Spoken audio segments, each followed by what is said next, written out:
જય શ્રી કૃષ્ણ। પૂર્ણિમા તિથિ ભગવાન શ્રી હરિ વિષ્ણુને પૂજા માટે અત્યંત મહત્વપૂર્ણ માનવામાં આવે છે।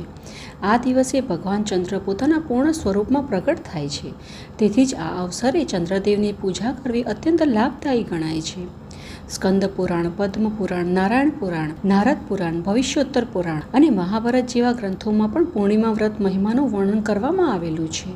એવું માનવામાં આવે છે કે આ શુભ દિવસે વ્રત ઉપવાસ રાખી ભગવાન શ્રી હરિની પૂજા કરવાથી મનુષ્યના બધા પાપોનો નાશ થાય છે।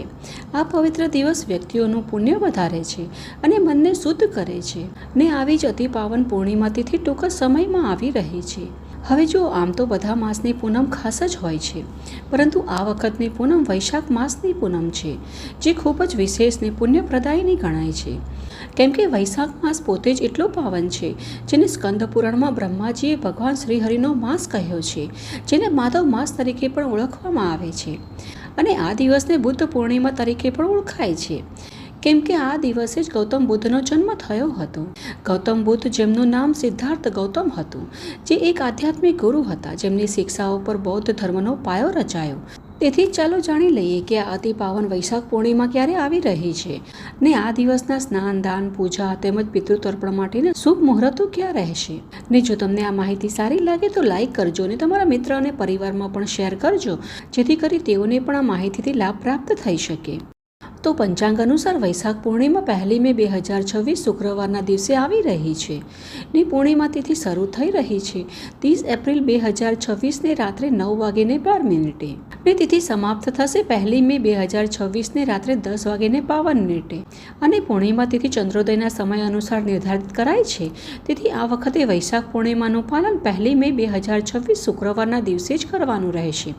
જે લોકો પૂર્ણિમાનું વ્રત કરે છે, સત્યનારાયણ વ્રતનું પાલન કરે છે, તેઓએ પણ આ જ દિવસે વ્રત અને સત્યનારાયણ કથા કરવાની રહેશે ને આ દિવસે બ્રહ્મ મુહૂર્ત સવારે 4:51 થી 5:35 સુધીનું રહેશે, તેમજ પ્રાતઃ સંધ્યાનો સમય સવારે 5:13 થી 6:19 સુધીનો રહેશે।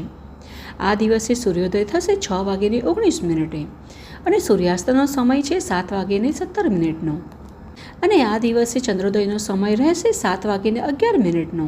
આ સમયે તમે ચંદ્રદેવના દર્શન કરી અર્ધ આપી પોતાનું પૂર્ણિમા વ્રત પૂર્ણ કરી શકો છો। તેમજ ધાર્મિક અનુષ્ઠાન, હોમ હવન તેમજ પિતૃતર્પણ કરવા માટે આ દિવસે અભિજીત મુહૂર્તનો સમય બપોરે 12:22 થી 1:14 સુધી રહેશે।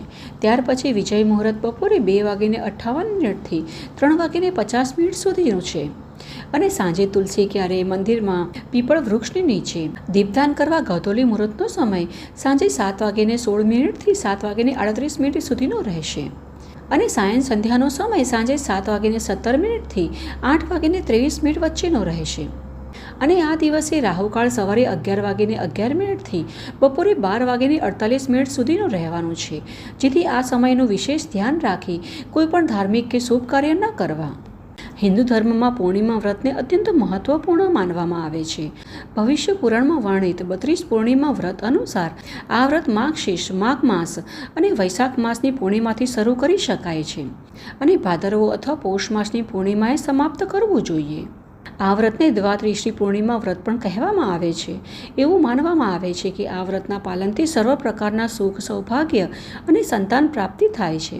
આ વ્રત દરમિયાન સામાન્ય રીતે લોકો પાણી, ફળ અને દૂધથી બનેલ સાદું શાકાહારી ભોજન ગ્રહણ કરે છે, તો ઘણા લોકો ફક્ત પાણી પીને જ આ વ્રત રાખે છે।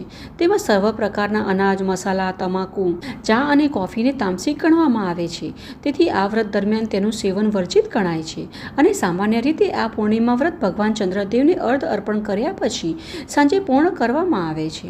વ્રત પૂર્ણ કર્યા પહેલા પોતાની ક્ષમતા અનુસાર બ્રાહ્મણે ભોજન, વસ્ત્ર, ઘી, તલ, ચોખા વગેરે દાન કરવા જોઈએ। ત્યારબાદ બ્રાહ્મણને દક્ષિણા સાથે ભોજન પીરસ્યા બાદ ભક્તે ફળ આદિ ગ્રહણ કરીને વ્રત પૂર્ણ કરવું જોઈએ। આ રીતે વિધિ વિધાન સાથે પૂર્ણિમા વ્રત કરી ભગવાન શ્રી હરિની સાથે દેવી લક્ષ્મીની આ દિવસે પૂજા આરાધના કરવાથી મનુષ્યની સર્વ મનોકામનાઓ પૂર્ણ થાય છે। અંતે મોક્ષ પામી મનુષ્ય વૈકુંઠ ધામની પ્રાપ્તિ કરી શકે છે। તો આ છે આજની અમારી આવનારી વૈશાખ પૂર્ણિમા વિશેની સંપૂર્ણ માહિતી, પૂજા મુહૂર્ત અને વ્રત વિધિ ને અમને આશા છે કે આ માહિતી તમને ઉપયોગી થશે ને આવી જ વૈદિક અને પ્રમાણભૂત માહિતીઓ પ્રાપ્ત કરવા હેતુ આ ચેનલને સબસ્ક્રાઇબ કરીને રાખી લેજો. નીચે બતાવેલા બેલ આઇકનને પણ પ્રેસ કરજો, જેથી કરી અમારા દ્વારા આવનારી આવી જ વૈદિક અને પ્રમાણભૂત માહિતીઓ તમારા સુધી સરળતાથી પહોંચી શકે. જય શ્રી કૃષ્ણ.